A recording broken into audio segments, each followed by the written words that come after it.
Hello guys, या व्हिडिओमध्ये आपण शिकणार आहोत की माझ्या जावासाठी जे मला आयडी लागतो किंवा माझी जेडीकेची जी फाईल लागते, जेडीकेचा जो एन्व्हायरमेंट माझ्या लॅपटॉपला असावा लागतो, तो मी डाउनलोड कसा करायचा. मला तर जावाचा कोड माझ्या लॅपटॉपवर करायचा आहे.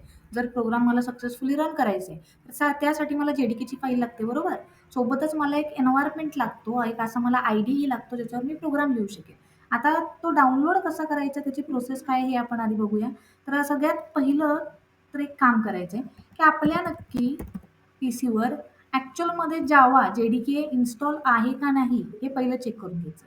जर आपण कॉलेजमध्ये हा म्हणूया सेम इन्स्टॉलेशन करत असाल तर कॉलेजच्या काही पीसीजला जावा इन्स्टॉल असतो, अदरवाईज काही जणांना नसतो. तर त्यावेळेला चेक कसं करायचं की जावा इन्स्टॉल आहे का नाही. जायचं कमांड प्रॉम्प्टमध्ये आणि तिथं जावा डॅश व्हर्जन ही कमांड टाकायची आहे. तुम्हाला जर अशा टाईपनं मेसेज आला जावा इज नॉट रिकॉग्नाइज्ड, तर म्हणायचं आपल्या पीसीवर आपल्या सिस्टमवर कुठल्याही टाईपचा जेडीकेचा फाईल इन्स्टॉल नाहीये. तो आपल्याला स्वतःहून करावा लागेल, त्याच वेळेला माझा कोड रन होणार आहे. मग तुम्ही आयदर नोटपॅड वापरा किंवा आयदर आयडीई वापरा. ओके. आता आयडीई म्हणजे काय असणार आहे, तुमचं एक जावा डेव्हलपमेंटसाठीचा एक असा तुमच्याकडे ऍप्लिकेशन असणार आहे ज्याच्यावर तुम्ही तिथंच कोड लिहू शकाल, तिथेच कोड तुम्ही वन क्लिकवर रन करू शकाल, तिथेच तुमचा आउटपुट त्याच स्क्रीनला दिसणार. ओके. आता नोटपॅडवर कोड कसा रन करायचा तो नंतरचा पार्ट असतो. आयडीई इन्स्टॉल कसा करायचा, कोणता आयडीई वापरावा हे पहिल्यांदा आज बघूया. तर सगळ्यात पहिलं तर मी खास करून म्हणेन की इंटेल जेचा आयडी तुम्ही वापरा, तो प्रिफर करा. कारण की सध्या हाच आयडी करिअरसाठी पण नंतर पुढे लागतो किंवा कंपनीजमध्ये पॉप्युलर आहे. मोस्ट कंपनीज आज सेम आयडी वापरतात. इंटेल जे आयडिया म्हणून आहे. ओके. आता मी डाउनलोड करण्यासाठी याला प्रोसेस काय केली, सिंपल इथं टाकलं इंटेलिजे आयडिया डाउनलोड आणि नंतर जी माझी ब्राउझरवर पहिलीच साईटची आलेली आहे जेट ब्रेसची, मी त्या साईटवर गेले आणि त्या साईटवर जाऊन मला कम्युनिटी एडिशन दिसणार आहे. ओके. जस्ट मिनिट, आपली साईट ओपन होत आहे. इथं आपल्याला इथे जाऊन आपलं जे कम्युनिटी व्हर्जन असणार आहे खालचं, ओके, वरचंवाला फर्स्टवाला डाउनलोड आपल्याला करायचं नाहीये का, तर ह्याला काहीसं टाइम लिमिट असतो. ओके. काही काय चालतं, त्यानंतर म्हणूया काहीसे आपल्याला रेस्ट्रिक्शन्स येतात. सो रेस्ट्रिक्शन्स येऊ नये म्हणून आपल्याला हे खालचंवालं कम्युनिटी व्हर्जन घ्यायचं आहे. जर वाचून व्यवस्थित करत असाल तरी तुम्हाला कळेल. इथे बघा 3 डेजचाच फ्री ट्रायल तुम्हाला दिलेला आहे, पण कम्युनिटी व्हर्जनला तुम्हाला फ्री असं लिहिलेलं आहे. ओके. सो इथून तुम्ही डाउनलोडच्या बटनवर क्लिक करायचे. डाउनलोडच्या बटनवर क्लिक केलं की तुमचं इथे डाउनलोडिंग स्टार्ट होणार आहे. या फाईलला तुम्हाला डाउनलोड करून घ्यायचे. सगळ्यात पहिलं काम तर ते असणार आहे. आता इथं मी ऑलरेडी ही फाईल डाउनलोड करून ठेवलेली आहे टाइम वाचवण्यासाठी. मी इथून हिला कट करते. डाउनलोड्समध्ये येते सिस्टीमच्या माझ्या.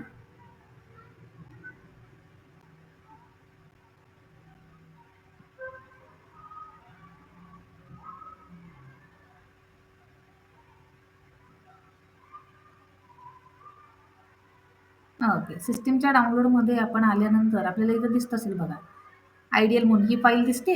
ही वाली फाईल जस्ट आपण डाउनलोडिंगला टाकलेली होती. आता ही फाईल मी करणार आहे रन. रन करण्यासाठी मी याच्यावर डबल क्लिक केला. ओके. थोडीशी प्रोसेस याची भरपूर लेंदी आहे. थोडंसं इन्स्टॉलेशनला हा आयडी टाईम लावतो. त्यामुळे पहिल्यांदा आपण हा आयडी डाउनलोडिंगला टाकणार आहे. ह्याचं प्रोसेस चालू असताना आपण जेडीके डाउनलोडला टाकू. ओके. आता स्क्रीनवर मला एक मेसेज येतो. तिथं येस आपल्याला करायचं आहे. ठीक आहे. तुम्हाला परमिशन मागतं की हा जो जो कुठला ॲप्लिकेशन आहे तो तुम्हाला तुमच्या सिस्टमला इन्स्टॉल करायचा आहे का? तर त्यासाठी येस म्हणून तुम्हाला टाकायचं आहे आणि पुढे प्रोसीड करायचं आहे. तुम्हाला ह्या प्रकारे काहीशी स्क्रीन येईल. ओके. फक्त नेक्स्ट करत आपल्याला जायचं आहे. जास्त डोकं लावायचं नाही. फक्त ही एक विंडो आल्यावर इथं ॲड बिन फोल्डर टू पाथचं ऑप्शन इनेबल करायचं आहे आणि आपल्याला पुढे नेक्स्टला जायचं आहे. बाकीच्या सगळ्या गोष्टी आहेत तशा आपल्याला ठेवायच्या आहेत. आता ही जी प्रोसेस आहे ही प्रोसेस व्हायला थोडासा टाइम लागतो. आता जोपर्यंत ही प्रोसेस होते इन्स्टॉलिंगची, तोपर्यंत बॅकला येऊन आपण काय करूया, तर माझा जो जेडीकेची फाईल आहे त्याला इन्स्टॉल करून घेऊया डाउनलोड करून. आता त्यासाठी मी काय करणार आहे, अगेन ब्राउझरमध्ये जाणार आहे, जेडीके टाकणार आहे डाउनलोड. आता जेडीके डाउनलोड करताना बघा, जेडीके डाउनलोड करताना पण माझी ओरॅकलची साईट शोधायची. ही जी ओरॅकलची साईट आहे ना, ह्या साईटवर तुम्हाला जायचं आहे. प्रिफर करायचं, ह्याच साईटवर तुम्ही जाल आणि या साईटवर जाऊन तुम्हाला इन्स्टॉलर सापडतात. ते इन्स्टॉलर फक्त तुम्हाला डाउनलोड करायचे आहेत. ओके. ओके. लोड व्हायला साईट थोडासा वेळ लावायला लागली. ओके. इथं बघा इन्स्टॉलर्सला आपण आल्यावर इथं विंडोजमध्ये जायचं आहे सिम्पली आणि विंडोजचा कुठलाही एक रँडम इन्स्टॉलर तुम्हाला इन्स्टॉल मारायचं आहे. आता मी ही सुद्धा फाईल ऑलरेडी डाउनलोड करून ठेवलेली आहे कारण 205 MBची फाईल आहे. अगेन डाउनलोड व्हायला वेळ लावणार, त्यामुळे मी काय करते, इथं डाउनलोडिंग कॅन्सल करते आणि डाउनलोड्समध्ये येते आणि तिथे येऊन जी फाईल आहे तिला डिरेक्टली तुम्हाला इन्स्टॉल करून दाखवते. मी ही फाईल इन्स्टॉलेशनला जस्ट टाकलेली होती बघा. आता याला डबल क्लिक करायचं आहे. इथं पण जास्त डोकं लावायचं नाही, फक्त नेक्स्ट करत जायचं आणि क्लोज मारायचं. याला पण आपण करूया. डबल क्लिक केलं अगेन सेम तुम्हाला मेसेज विचारला जाणार. ह्याला तुम्हाला तुमच्या सिस्टमला इन्स्टॉल करायचं आहे की नाही, हो म्हणून टाकायचं, येस करून टाकायचं, पुढे जायचं. तुम्हाला अशा प्रकारे बघा आता नेक्स्ट ऑप्शन येईल.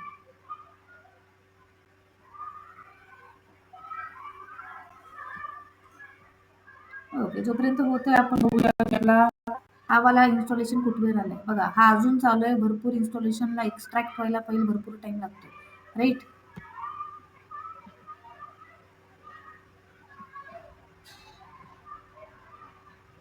ओके, जेडीकेचं इन्स्टॉलेशन आपला प्रोसेस होतोय.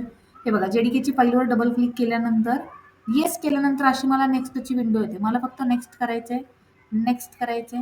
ओके, त्यानंतर असं स्टेटस काहीच सेकंद लागतात ह्याला इन्स्टॉल व्हायला. ओके, जेडीके इन्स्टॉल व्हायला जास्त टाइम लागत नाही. बघा, इन्स्टॉल झाला. पण आता इन्स्टॉल झाल्यानंतर मला क्लोज म्हणून येतं. फक्त त्या क्लोजच्या बटनवर क्लिक करायचे. जेडीके तुमचा इन्स्टॉल असणार आहे. आता जेडीके इन्स्टॉल झाल्यावर मी तुम्हाला कमांड प्रॉम्प्टला जाऊन परत दाखवते की तुमचा जावा इनेबल झालेला असतो. पाठीमागे जावाची फाईल आहे हे तुम्हाला कमांड प्रॉम्प्ट सुद्धा तुमचा सांगतो.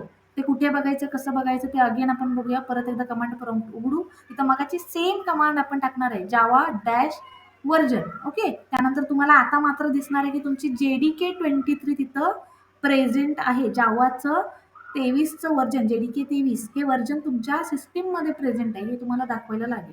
ओके, जस्ट 1 मिनिटचं होल्ड करणार आहे आपण जोपर्यंत हे प्रोसेस होत आहेत. At to the same time दोन्ही प्रोसेस आपण ठेवलेल्या असल्यामुळे थोडंसं टाइम हे घेत आहे काही. ओके, ठीक आहे. जेडीके आपला इन्स्टॉल झालेला आहे बघा, दिसतंय. क्लोज फक्त मी म्हणलं. मी आता येणार आहे कमांड प्रॉम्प्टला.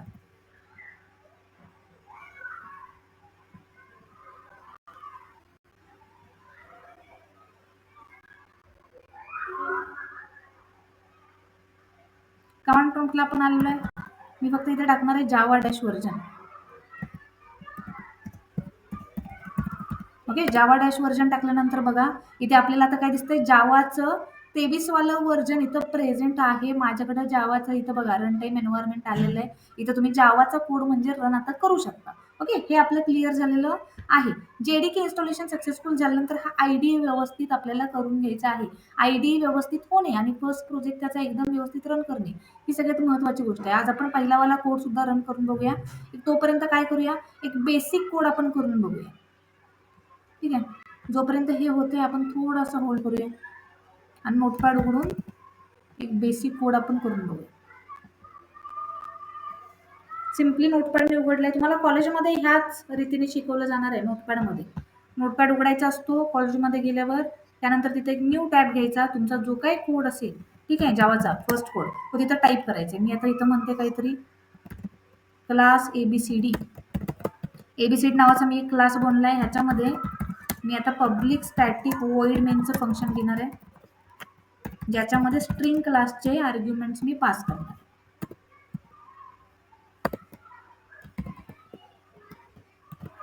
ओके, आणि ह्याच्यामध्ये आतमध्ये येऊन आता आपण काय करणार आहे, सिस्टीम डॉट आउट डॉट प्रिंटएलएनचं फंक्शन वापरणार आहे. हे फंक्शन बेसिकली तुमच्या स्क्रीनवर जर काही तुम्हाला प्रिंट करायचं असेल, ओके, जसं आपण प्रिंटएफचं फंक्शन आजवर वापरत आलो सेम प्रकारे ह्याचा वापर आपल्याला करायचा आहे. सिम्पलचा कोड मी इथं लिहिलेला आहे बघा. अजिबात अवघड असा कोड नाही आहे.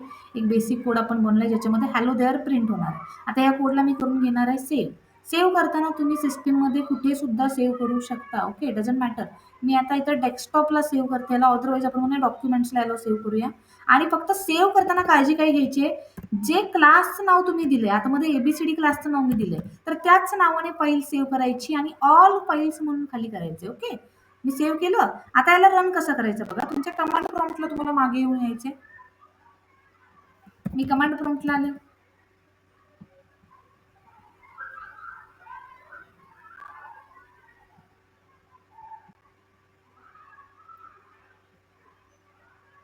आता कमांड प्रॉम्प्टला येऊन पहिलं तर आपल्याला काय करावं लागणार आहे, डेस्कटॉपच्या डेस्टिनेशनला जावं लागेल. डॉक्युमेंटच्या ना, राईट, डॉक्युमेंट्समध्ये आपण जस्ट फाईल टाकली.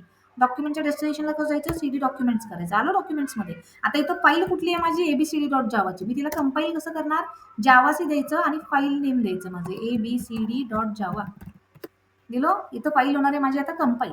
आणि कंपाईल झाल्यावर आपल्याला परत तिला रन करायची कशी, फक्त जावा लिहायचं आणि एबीसीडी द्यायचं. वरच्या फक्त कंपाईलचा माझा जो सिंटॅक्स होता त्याच्यामध्ये बेसिक चेंज खाली मी केलाय, तिला रन केलंय. माझं आउटपुट आलं का बघा, आलं. अशा प्रकारे माझा फर्स्ट कोड जावाचा इथं रन करून झालेला आहे. आता आपलं इन्स्टॉलेशन कुठवर आले बघूया. इन्स्टॉलेशन ऑलमोस्ट आपलं होत आलंय. हे इन्स्टॉलेशन झाल्यावर ह्या टर्मिनलला सुद्धा जाऊन आपण काय करूया, एक बेसिक प्रोजेक्ट कसा क्रिएट करायचा आणि रन कसा करायचा कोड हे बघूया. जेडीके जर इन्स्टॉल केला नसेल, मोस्ट जणांचा आता क्वेश्चन हा येतो, मॅडम जेडीके इन्स्टॉल नाही केला, फक्त हे आयडियाचं ऍप्लिकेशन नुसतं घेतलं आणि रन करायला गेलं तर प्रॉब्लेम येणार नाहीये का? त्या प्रॉब्लेम काय येतो दुसरा, जेडीके का पाहिजे? तर जेडीके असण्याचं कारण हे आहे की जेडीके हे एक डेव्हलपमेंट किट आहे, जे की टूल्स प्रोव्हाइड करतं तुमचा प्रोग्राम कंपाईल करण्याचं साठीचं, किंवा जे जावामध्ये जे ऑलरेडी म्हणूया पाठीमागं जे बॅकग्राऊंडला पॅकेजेस जे बनवून ठेवलेत ना, ते ऍक्च्युअली तुम्हाला सिस्टीममध्ये जर इन्स्टॉल करायचे असते जावाचा कोड रन होण्यासाठी, तर सगळे पॅकेजेस जेडीकेच्याच फाईलमध्ये. ओके, जर तुम्ही जेडीके नाही घेतला, ठीक आहे, जेडीके घेतला नाही, तुम्ही म्हणताय की माझ्या ऍप्लिकेशनमध्ये जावाचा प्रोग्राम रन झाला पाहिजे, कुठल्याही आयडीला प्रोग्राम रन होणार नाही. ठीक आहे, त्यासाठी ती काळजी घ्यावीच लागेल की जेडीकेची फाईल जावाचा प्रोग्राम सिस्टीमला रन करण्यासाठी कंपल्सरी पाहिजे. आता मी जो आपला इंटेलिजी आयडिया डाउनलोड केला, ठीक आहे, त्याचं इन्स्टॉलेशन आपलं झालेलं आहे. त्याला मी ओपन करते आणि तुम्हाला दाखवते की त्याला आपल्याला कसं सेट करायचं किंवा कोड रन कसं करायचं त्याच्यावर. सिम्पली ऍप्लिकेशन ओपन करायला आपलं टाकलेलं आहे.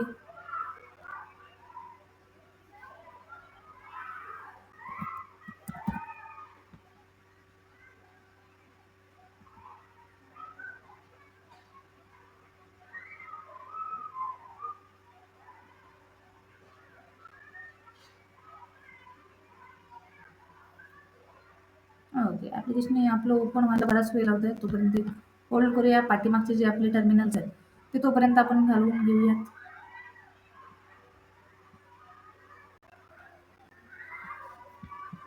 बाकीच्या ह्या टर्मिनलची आता आपल्याला काही सुद्धा गरज नाही.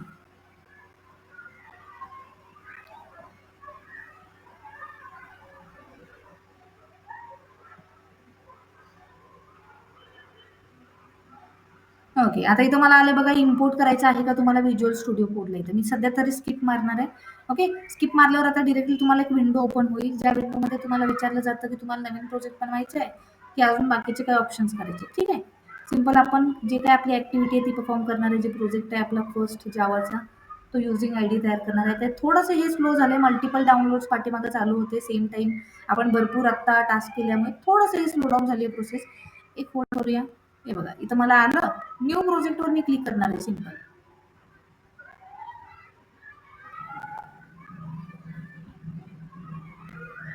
न्यू प्रोजेक्टवर गेल्यावर इथं मी प्रोजेक्टचं नाव देणार आहे. सगळ्यात पहिलं तर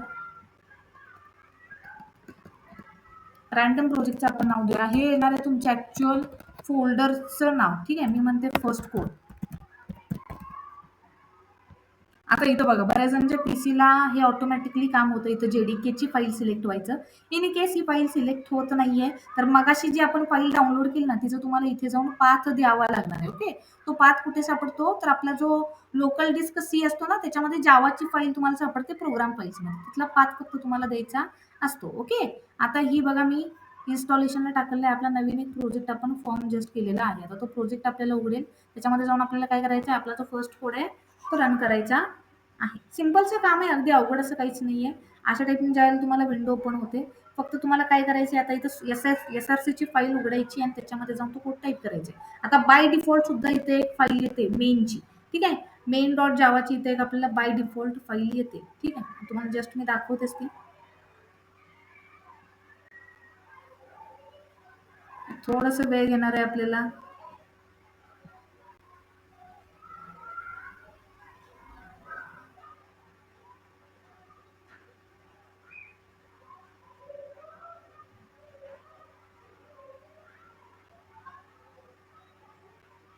इन्स्टॉलेशन मल्टिपल आपण करतोय, त्यामुळे थोडंसं व्यवस्थित लक्ष देऊन इन्स्टॉलेशन करा. जर कुठला प्रॉब्लेम येतोय तर नक्की रिच आउट करा. ठीक आहे, आता इथे बाय डिफॉल्ट कोड आलाय बघा, ज्याच्यामध्ये हॅलो अँड वेलकम असं प्रिंट होणार आहे आणि त्यानंतर बघा इथं आयच्या व्हॅल्यूज प्रिंट करतात, कुठून कुठपर्यंत, 1 ते 5 पर्यंत.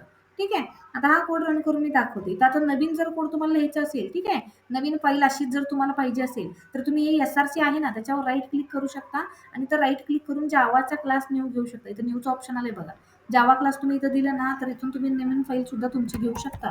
हे मगाच जशी घेतली एबीसीडी डॉट जावा, तसंच मी एबीसीडी ही फाईल इथून नवीन बनवू शकते आणि त्याच्यामध्ये माझा नवीन कोड लिहू शकते. ठीक आहे. आता इथं आपला कोड स्वतः तुम्ही लिहू शकता. अदरवाईज ही मगाची फाईल आहे, ती सुद्धा आपण रन करून बघू शकतो. आता तरी मी ही एबीसीडी वाली फाईल नवीन बनलेली डिलीट करते. ओके. हा वाला कोड रन कसा करणार आहे बघा, मी मेनचा राईट क्लिक केलं आणि फक्त मी काय देणार आहे, राईट क्लिक करून की हा वाला कोड रन करा, एवढंच देणार आहे. रनचा ऑप्शन कसा दिसतो हे आपल्याला बघणं गरजेचं आहे. हे बघा इथे दिसतंय रन मेन. अदरवाईज इथे शॉर्टमध्ये बटन आहे आपल्याला. हे बटन जरी क्लिक केलं, सेम प्रकारे सेम फाईल तुम्हाला रन होणार आहे. करंटला जी फाईल ओपन असेल ती फाईल रन होते आणि तिचं आउटपुट आपल्याला स्क्रीनवर दिसतं. आता हे लोड व्हायला लागतं. ठीक आहे. ज्यावेळेला आपण क्लिक करतो त्यानंतर हे लोड व्हायला थोडंसं फर्स्ट टाइम वेळ लावणार आहे. कारण की फर्स्ट टाइम आपण ज्या वेळेला कोड करत असतो, फर्स्ट टाइमच पहिलाच कोड टर्मिनलचा एक्झिक्यूट करत असतो, त्यावेळेला बाकीचे जे मोने सेटिंग्स आहेत ते त्याचे लोड होत असतात. ओके. आता इथं बघा लोड व्हायला लागल्यात गोष्टी. लोड होईपर्यंत आपण एक थोडासा वेट करूया.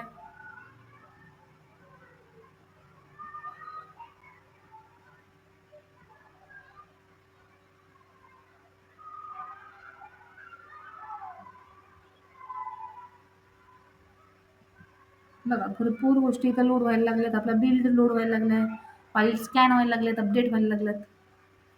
जोपर्यंत हे होत नाही तोपर्यंत आपला कोड काय रन होणार नाही. त्यामुळे थोडंसं होल्ड तर करावंच लागणार.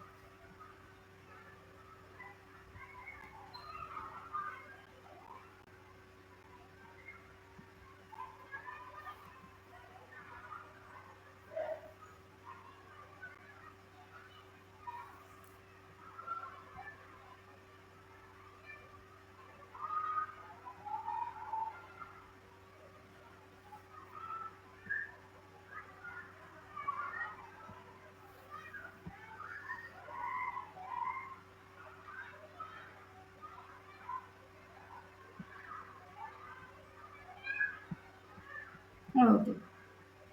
हे आता इन्स्टॉल व्हायला भरपूर टाइम लावायला लागलाय.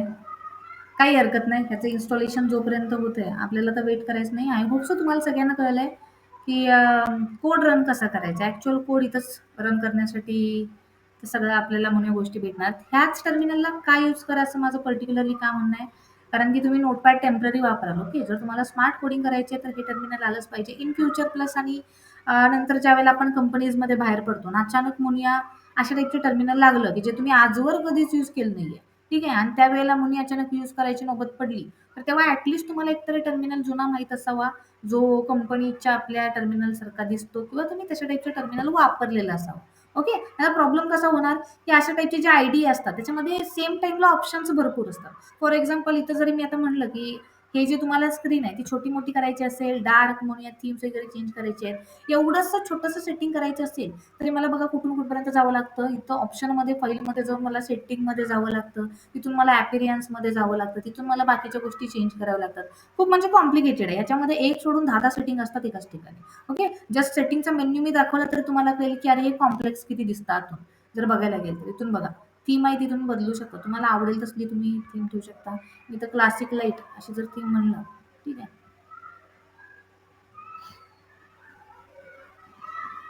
आपण थीम बदलून सुद्धा दाखवूया एकदा, कसं दिसतं हे. ठीक आहे.